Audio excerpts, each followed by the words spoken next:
Atozy, who is a YouTuber I have watched for a good amount of years now, has unfortunately been sued. And the reason that it's so unfortunate is because he's clearly in the right and his rights are being attacked. And it really sucks. It honestly is an example of someone just getting butthurt over something someone said, like Ryan Kavanaugh getting mad at Ethan Klein making a joke about him. And then they decide to pursue legal action because they just can't take criticism. So just to give you a quick little backstory, a while back, Atozy made a video about BitBoy Crypto, about how he had apparently rug pulled a lot of people and taken a lot of people's money through some type of token, and he ended up getting harassed for a few months, and it led to this series of tweets. I wish I didn't have to make this thread, but I'm being sued by the YouTuber BitBoy Crypto for a video I made roughly 9 months ago, covering how he promoted a project named Pamp. Last night, the third boy BitBoy sent to my house showed up and served me the lawsuit, 1 out of 5.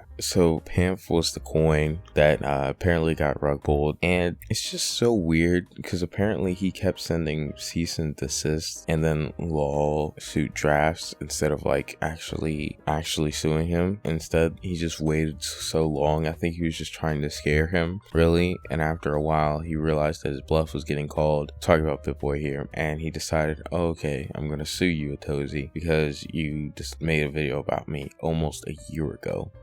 According to media reports, he has previously made $30,000 for a single paid promotion and now feels responsible for the losses suffered by his followers. I stand by the allegations in the lawsuit and don't understand why he filed it.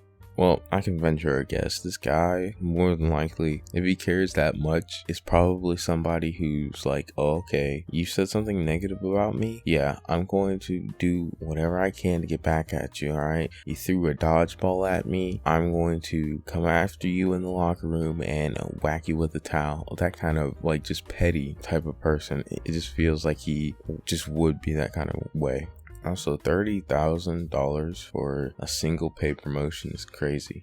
The way Atozy is phrasing this tweet could really probably come back to bite him if BitBoy's lawyer is like working good. I know that like most times if you have a lawsuit or any type of legal trouble, probably your best bet is just be quiet. I understand why Atozy's speaking out. You know, he feels like he's been wronged. He feels like he's getting sued wrongfully, and as far as I can tell, I agree. So I think honestly this comes sort of out of a place of fear of like, what's gonna happen to me, what's gonna happen to my house. Like, I don't have the money to be sued and fight a legal battle. I'm crowdfunding to help cover the insane costs of defending myself against this frivolous lawsuit. All funds raised will be used to pay legal fees. If there's anything left over, I will donate them to various charities as I have no interest in profiting from my community.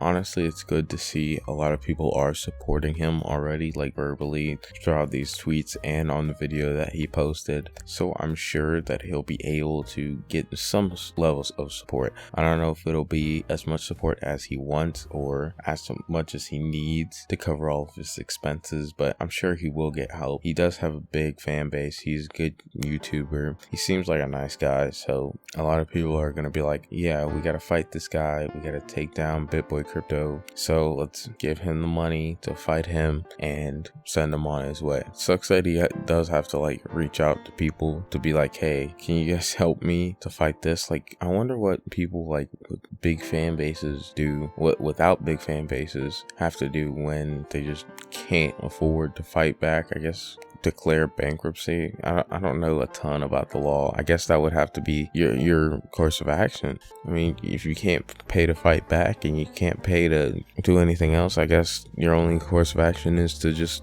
lay down and just jeez, that would really suck now I'm saying that. Anyway, I'm gonna have to move on. Now we've got more allegations against BitBoy, and I couldn't find this person's YouTube channel, so just take this with a grain of salt because it's not 100% on it. But they said, I paid BitBoy $30,000 in which he agreed to promote a project I had. The next month he made several videos falsely claiming I was a scammer with zero proof, damaging my reputation and project. When I confronted him, this is what he replied. I'm not going over all of this. My chat is not a platform for you.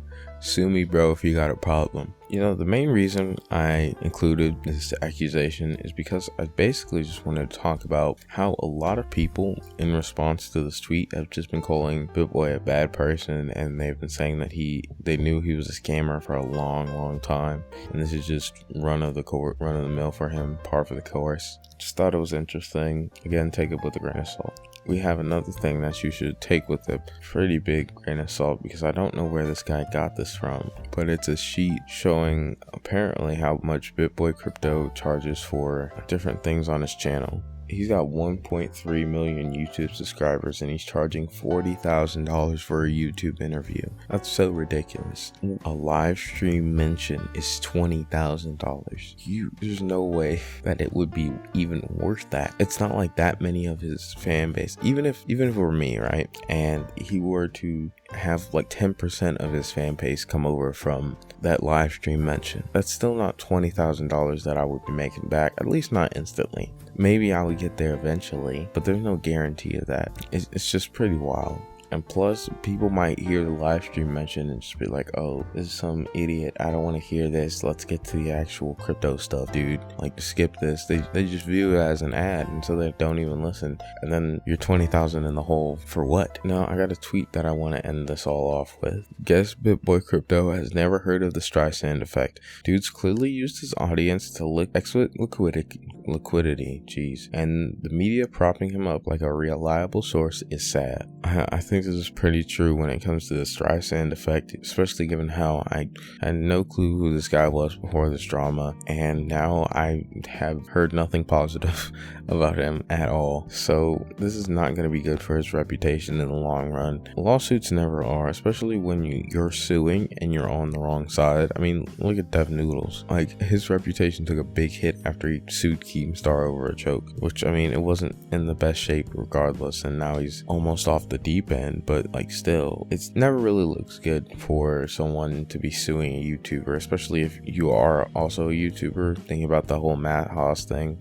a lot of people say that not false copyright strikes are cardinal sin over here on YouTube, but I would say to an extent so is like suing somebody that you know is wrong. I mean, that's obviously like something that people would make fun of you for offline, but seeing it here is just really wild, which is why Matt Haas's career tanked so much. That's why it's just never really a good idea to sue somebody over a joke or because you were offended about something. It just obviously never turns out well. I don't know why people keep doing it, why they think it'll end up good. I really don't know. I was gonna venture a guess, maybe it's just thin skinness, and they're just like, oh, I can't believe somebody said something bad about me. My ego can't take this. This has to be defamation slander, so I have to sue. It's just really odd, but I'm gonna end it off here. So thank you all for watching. I really and truly appreciate it. Goodbye.